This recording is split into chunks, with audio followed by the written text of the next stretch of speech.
Olá, voltei e já organizei as minhas ideias. Em relação ao vídeo anterior, se não viram o vídeo anterior, vejam, porque fui eu a acordar e a tomar um pequeno almoço. Nada de especial, mas tipo, eu antes do café sou uma pessoa diferente. Está aqui umas ideias que eu quero partilhar com vocês. Organizei-as, passei por tópicos, porque é muita coisa. E quando estas coisas são complexas, envolvem história e envolvem lugares, e eu fico sem saber tipo, qual é o nível a que eu devo colocar o vídeo. Devo colocar o vídeo para pessoas que já sabem as datas e a história do Extremo Oriente ou não, o que é que eu devo fazer? Então vamos ver se isto funciona. Sempre que tiverem dúvidas, para além de poderem colocá-las nos comentários, também podem pausar o vídeo e ir confirmar os factos. Não leva a mal, antes pelo contrário, acho que toda a gente deve fazer isso em relação a todos os vídeos, não só os meus. E claro, para além dos factos, coisas como datas que se podem verificar facilmente, depois também há a interpretação. Isto da história cultural e da história das religiões. A minha franja está horrível, desculpem misturar um assunto sério com um assunto de franja, mas a vida de uma rapariga é assim. Sempre que falamos de história, sempre que falamos de sociedade, de cultura e, no caso do que eu toco, também história das religiões, de identidade, das migrações dos povos, etc., há sempre um papel da formação do investigador, neste caso, e da sua também interpretação. Não estou a falar tipo dos loucos ideológicos da Terra é plana e afins. Estou a falar de, sim, mesmo estar seriamente a fazer pesquisa e a procurar explicar dados que são de natureza humanística, inclui sempre uma grande medida de a nossa capacidade de percepcionar a realidade também é informada da nossa maneira de ver essa realidade, é nesse sentido. Portanto, tudo isto está aberto a discussões e críticas e perguntas e façam favor de participar. E vai ser sobre o quê? Vai ser uma espécie de extensão daquilo que eu pus aqui online durante acho que foi 29 de outubro e talvez 1 de novembro. Portanto, eu pus esses vídeos online, assim, um bocado também a chamar a atenção por causa da coincidência com o Halloween, todos os santos, Dia das Bruxas, etc. Porque eram temas que puxavam ao assunto dos espíritos e das possessões e dessas coisas. E achei que era oportuno chamar a atenção das pessoas para o assunto nessas datas, porque a internet é o que é e estes vídeos só circulam, este não vai circular nada de certeza, mas estes vídeos só circulam se tiverem determinados chavões e forem publicados em determinadas datas. E o que eu quero é chamar a atenção das pessoas para a diversidade, a multiplicidade de crenças, de religiões, de maneiras de estar na vida, e de que no que toca à identidade do povo japonês não é uma, mas são múltiplas. E quase todos os povos, isto é uma coisa que eu tenho vindo a reforçar a minha ideia acerca disso, porque tenho vindo a continuar a pesquisar acerca disso, todos os povos têm uma grande dimensão, vamos lhe chamar crioula, mista, misturada, diversa, compósita, etc. É extremamente difícil, eu ainda não encontrei nenhum exemplo perfeito disso, de um povo e cultura e nação assim completamente puro, homogéneo. E sem dúvida o Japão não é um deles. Ao contrário do que até muitos livros de história, não só no Japão, mas fora do Japão, fazem pensar. Então, a publicação daqueles vídeos feitos no Daishogunmachi. O Daishogunmachi é um santuário na zona de Nishimachi, em Kyoto, e eu fui lá visitar esse santuário já várias vezes. Tenho aprofundado mais porque achei muito interessante aquilo que tropecei em conteúdos muito interessantes da primeira vez que o visitei, há mais de um ano atrás, e continuei a aprofundar isso. Interessava-me muito porque aquele santuário em particular tem a particularidade, e passo a repetir a expressão, mas é muito curioso porque quando vocês procuram Daishogunmachi na internet, tipo, e vão parar a sites de viagens ou sites de alguma maneira da Organização Nacional de Turismo do Japão, ou de revistas que falam sobre templos a visitar em Kyoto, coisas assim, eles vão-vos dizer coisas como, e este eu tirei a mesma citação, é um santuário dedicado aos 8 deuses da fortuna. E fiquei a pensar, isto é muito estranho, porque não é. Há muitas coisas no Japão, sobretudo no que diz respeito aos santuários shintoístas, que estão muito mal explicadas. E eu já me tinha cruzado com isso quando andava a pesquisar sobre Kakura cristã, ou seja, sobre comunidades, e também digo S, porque são várias e são diversas entre elas, são diferentes umas das outras. Há várias comunidades de descendentes de cristãos japoneses que durante o período da proibição do cristianismo mantiveram práticas de cristianismo e depois, durante o período Meiji, portanto, a partir... Meiji é 1868. Não me quero enganar, mas acho que sim, 1868, 67, 68. A partir do período Meiji, portanto, já no final do século XIX, supostamente poderiam passar a ser abertamente cristãos, mas foram aí sim vítimas das maiores perseguições de todas. E eles próprios dizem que foi pior nessa fase do que tinha sido nos 250 anos antes. E então alguns tornaram-se kakure, alguns tornaram-se cristãos dissidentes, que alguns, por exemplo, foram para sítios ainda mais remotos nas montanhas, e eu andei a visitar esses santuários e a tirar fotografias deles, e formaram ou aderiram a pré-existentes, em alguns casos aderiram a pré-existentes e refundaram-nos, santuários Shinto, porque quiseram simular que eram Shinto normais, mas depois faziam coisas como pôr as cruzes esculpidas nas madeiras, etc. Então, quando eu andava a visitar esses santuários Shinto, por aí, portanto, que são oficialmente, hoje em dia, santuários shintoístas, isto para dar a volta ao círculo da conversa, quando eu andava a visitar esses santuários Shinto, a história que me contavam sobre esses santuários era muito diversa do shintoísmo mainstream, que já de si é complexo o suficiente. Mas eu fiquei tipo, uau, calma, que isto não é a história que a gente lê nos livros. O que é que estas pessoas me estão a dizer? E eu visito os lugares, eu faço entrevistas e eu procuro fontes alternativas de conhecimento que não são as mainstream. E isso é mesmo muito difícil de aceder aos académicos que só estudam através de fontes oficiais ou que só estudam através de outros scholars, não é? Outros investigadores, outros professores, etc. Mesmo que dominem bem a língua japonesa, dificilmente têm acesso a esta visão que os japoneses têm nesses lugares, fisicamente estando nesses lugares, sendo desses lugares, a visão que os japoneses têm sobre a sua história, sobre a história das religiões, sobre a história dos seus templos, é muito dificilmente acessível nas circunstâncias de um Estado que controla aquilo que se diz sobre a história do seu próprio país e sobre o shintoísmo e controla-o de modo muito apertado e controla-o há muito tempo. E então é difícil nas academias, nas universidades, etc., com pessoas que, em geral, sabem mais do que eu, mas é difícil falar com eles acerca de, olha, é este santuário tal e tal, em que eles são Shinto, mas não são. e passa-se isto e isto e isto, e eu tenho estas fotografias e vídeos, e estão a ver, isso não encaixa naquilo que eles estão preparados para entender. Então, o Daishogun-achi é um desses sítios. Não tem nada a ver com o cristianismo no Japão, mas é um desses sítios que dizem que é um santuário shintoísta normal, mas não é. E é por isso que vocês vão ver o vídeo, por favor.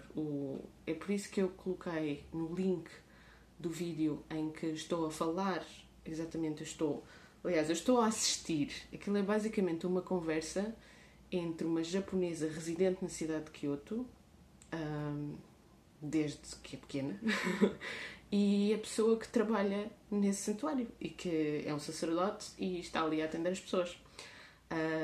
E atender as pessoas para encomendar orações, fazer rituais, etc. E tinha um bocado de tempo e foi extremamente simpático e falou connosco e contou-nos a história daquele sítio e do que é e de que tipo de forças espirituais e energias cósmicas são ali cultuadas e o que é aquilo mesmo. Que não é um santuário shintoísta, número 1, e o deus que está ali não é japonês. Importante. E isso é muito diferente daquilo que está online.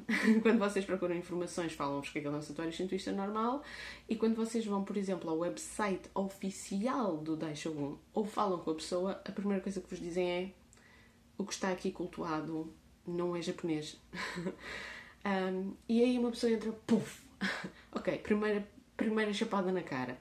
Vocês têm o santuário fundacional da cidade de Kyoto, fundado pelo próprio imperador, pelo Kamu, pelo imperador que mudou a cidade de Kyoto de Nara para outro sítio e desse outro sítio para Heian-kyo, ou seja, fundou a capital Kyoto como cidade e como logo capital, fundou-a de origem para ser capital, mudou-a para aqui. Entre outras coisas, o Kamu criou o título de Shogun, que mais tarde seria mudado para significar ligeiramente outra coisa, mas o título de Shogun como chefe militar supremo foi criado pelo Kamu. O sistema de corte, a hierarquia de pessoas que formam a corte e os seus papéis foi criado pelo Kamu. Ele refundou o sistema imperial do Japão. Tudo o que veio a acontecer a seguir do sistema imperial do Japão, incluindo o facto do imperador, digamos que delegar o poder político-militar e da organização do Estado nessa matéria para a tal figura política, o tal papel, o cargo do Shogun, e ele ficar numa posição diferente, que já não tem que tratar disso, pelo menos não diretamente, foi criado por ele. E ele fundou aquele santuário. E aquilo não está nem remotamente considerado como um dos top 10 ou 20 de Kyoto para visitar. E nos poucos sítios onde aparece como é tipo o Santuário dos 8 Deuses da Fortuna. Não, gente. Quando o Imperador Kamu procurou os especialistas de leitura de cosmologia sobre as forças do Yin e do Yang e sobre os augúrios positivos para a construção de uma cidade, e percebeu-se que na planta da cidade aquela zona correspondia à fronteira norte da cidade e em particular à direção nordeste, que aquilo era, do ponto de vista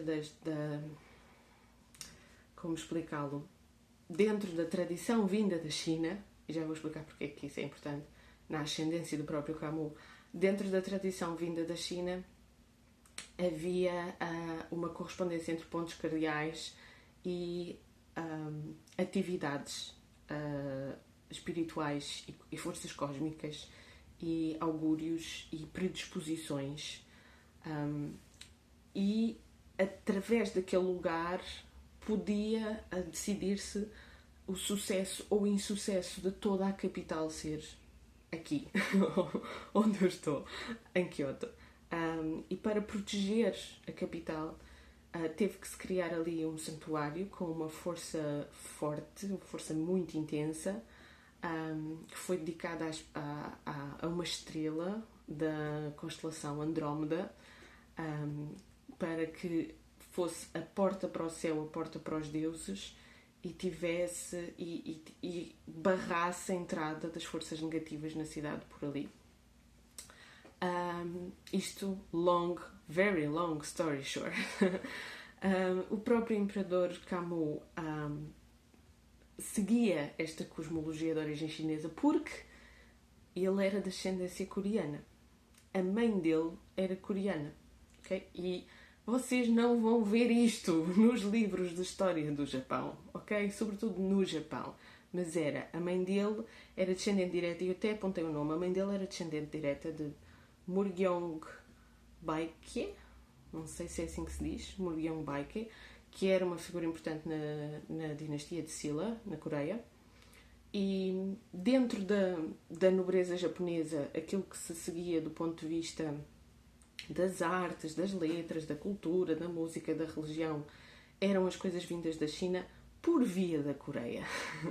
Porque essas pessoas tinham vindo para aqui e tinham formado a tradição da cerâmica, a tradição, várias tradições, e tinham também integrado a corte japonesa, e a mãe dele era descendente direta e era coreana. Mais tarde, né, ele teve um reinado em que fez muita coisa, e mais tarde, quando ele faleceu, ele foi sepultado na zona que hoje em dia é Fushimi, a sul de Kyoto. E o sul de Kyoto ainda é, hoje em dia, o sítio onde vivem mais coreanos, ou descendentes de coreanos kyotoizados, ou seja, descendentes de coreanos que já estão em Kyoto há muito tempo, mas continuam mais ou menos na comunidade dos descendentes de coreanos.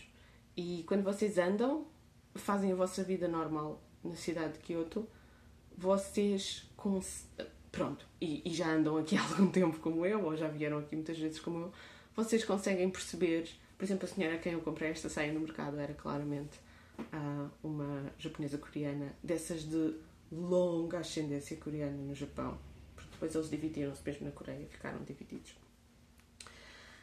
Portanto, esta história complexa da cidade de Kyoto e de como é que a migração das populações, as crenças e os rituais influenciam a história da cidade é muito, muito interessante. E isto para vos falar para chegar a um ponto que é o ponto do shintoísmo de Estado.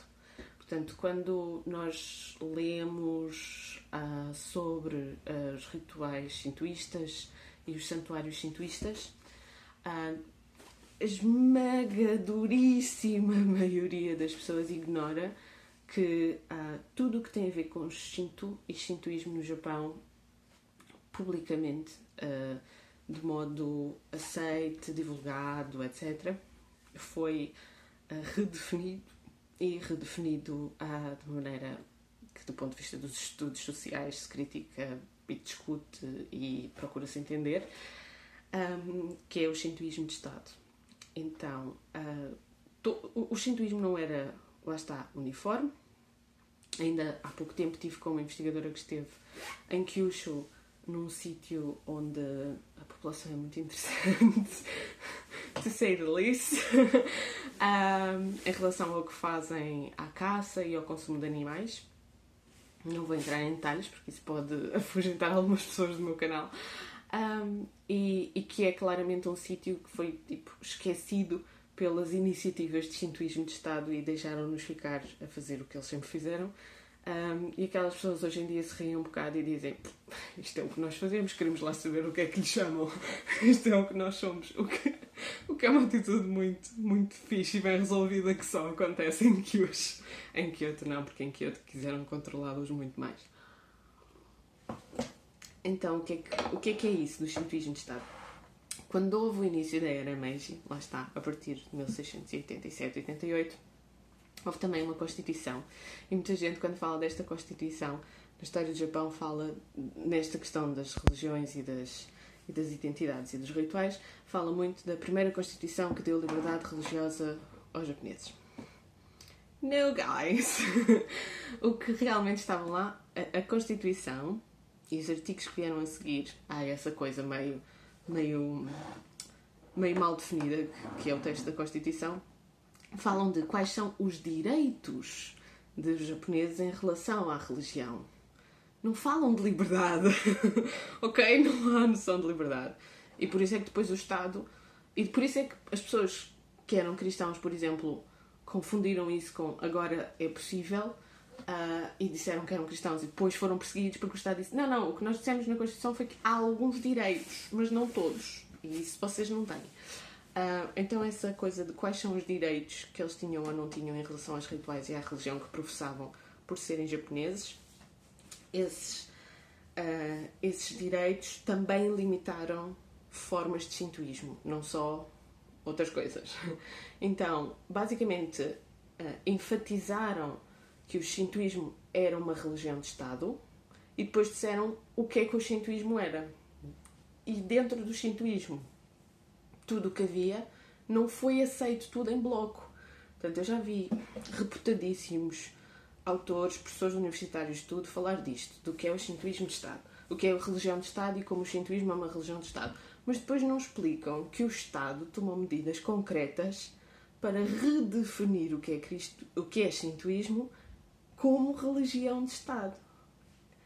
Na prática, o que eles fizeram foi: olha, agora temos um Estado, que não tínhamos antes, o que tínhamos antes era diferente, não era um Estado. Temos um Estado moderno com um imperador e uma Constituição. Temos que ter uma religião de Estado, porque estavam a fazer isto com os modelos ocidentais, a tentar copiá-los e adaptá-los à realidade japonesa. Temos que ter uma religião de Estado. Vamos escolher como religião de Estado shintoísmo. Label, não é? Etiqueta. Mas agora vamos dizer o que é shintoísmo. Como é que ele se faz, como é que os santuários funcionam, quais são os rituais, mesmo quais são as práticas, como é que se formam os sacerdotes, que treino é que eles recebem, o que é que eles recebem como instrução para ser, para fazer e para executar, como é que os dinheiros das doações dos templos são geridos, onde é que os templos se localizam, quais são os nomes deles, o que é que se deifica lá, o que é que nós vamos dizer que sempre se deificou ali. Tudo isso foi completamente redefinido no período Meiji. E é isso que é o shintoísmo de Estado no período Meiji. E também reforçar o estatuto divino do imperador, e também um uso ideológico do folclore, que de antes não era assim, de antes tinha a ver com que aquelas comunidades que criaram aquele folclore queriam que aquele folclore fosse, estavam-se a marimbar para o Estado. E depois ele passou a ser articulado de uma maneira que fazia sentido entre o folclore dos diversos sítios e que canalizava para coisas que eram úteis às figuras de Estado, ou à figura do imperador, ou à casa imperial, ou à identidade de um povo japonês. O que, na maior parte dos casos, teve a seguinte recepção: está bem, mas a gente pode continuar a fazer, não pode? Então pronto, vocês digam o que vocês quiserem que é. A gente faz o que a gente sempre fez. Em alguns casos teve essa reação, mas em alguns outros casos não teve. E estudar as resistências, it's my thing. E as resistências são muito significativas. É tal ponto que em 1913, eles tiveram que publicar uma lei aqui no Japão, que é a lei de rituais de Estado. Quando há necessidade de publicar uma lei específica, depois de já ter sido feita uma Constituição, normalmente é sinal de que as coisas não foram assim tão fáceis e eles têm que explicar às pessoas que há uma lei para cumprir e que é aquilo. Então a chamada Lei dos Rituais de Estado, em 1913, é basicamente uma lei que diz como é que se devem fazer rituais nos santuários shintoístas em nome do imperador, ou do Estado, ou de certos princípios do Estado. E todos os templos que faziam outro tipo de rituais que não entravam nessa lista do que são os rituais aceites pelo Estado, todos os que faziam outras coisas começaram a ser perseguidos. E foi de tal modo que no início dos anos 40 houve sacerdotes individualmente e santuários shintoístas que foi-lhes revogado o reconhecimento como shintoísmo, foram presos e foram sentenciados. Claro, já estávamos a caminho do que estávamos a caminho, né? já estávamos no contexto em que estávamos. Portanto, todas estas questões acerca de o controle do Estado sobre os santuários Shinto e tudo, aqui no Japão é mais do que tabu. É assim, a população dos locais, como por exemplo estes residentes em Kyoto que mostraram o templo no vídeo que vocês viram, a atitude deles perante isto é: não, nós sabemos o que é isto e nós continuamos a dizer isto uns aos outros e a uma pessoa estrangeira que nos visita, e aceitamos que essa pessoa ponha o vídeo no YouTube. Como vocês podem ver no final do vídeo, eles autorizaram a publicação do vídeo no YouTube. Porque eles querem que a história seja conhecida. Eles não gramam isto de lhes dizerem quem são, mesmo que sejam outros japoneses. Eles gostam muito de ser japoneses, não estão aqui contra ninguém, mas ok, há a chamada história oficial para eles é uma alternativa muito estranha. O controle dos santuários shintoístas pelo Estado-nação, depois da restauração Meiji, da dita restauração Meiji, da Constituição Meiji, foi ao ponto de controlar também tudo o que se passa, incluindo o que se ensina nas escolas e nas universidades que já existiam nesses templos. Portanto, os templos tinham evoluído de uma maneira que incluíam escolas. As universidades europeias também se desenvolveram dentro da Igreja, não é? Os colégios eram instituições originalmente religiosas. Aqui aconteceu basicamente a mesma coisa. Estou a hiper simplificar, ok? Só para vocês perceberem as dinâmicas da coisa. Portanto, havia escolas e universidades dentro ou associadas a templos, e quando o Estado tomou conta do controle de tudo o que se fazia nesses templos, incluindo as finanças e a administração e o acesso dos alunos e o que é que se ensinava lá, também tomou conta das escolas e das universidades. Com as consequências que toda a gente sabe que acontece quando o Estado toma conta do que é que se põe nos livros e se ensina às crianças. Pronto, então este vídeo já vai longo, acho que vai ficar por aqui, se no YouTube não me vai deixar publicar. Se quiserem saber mais sobre este tipo de coisas, falem, mandem e-mail, comentem no vídeo. Isto é muito complexo e qualquer um destes pontos pode dar origem a grandes discussões, etc e tal. Se der, é bom sinal. É sinal que eu mexi nas vossas mentes e plantei a sementinha do inconformismo. E eu fico muito contente com isso. Let it burn! Pronto, grandes beijocas e até aos próximos vídeos. Não sei se vão ser em Kyoto, porque eu acho que já não vou ter mais tempo aqui. Mas vai haver mais vídeos do Japão.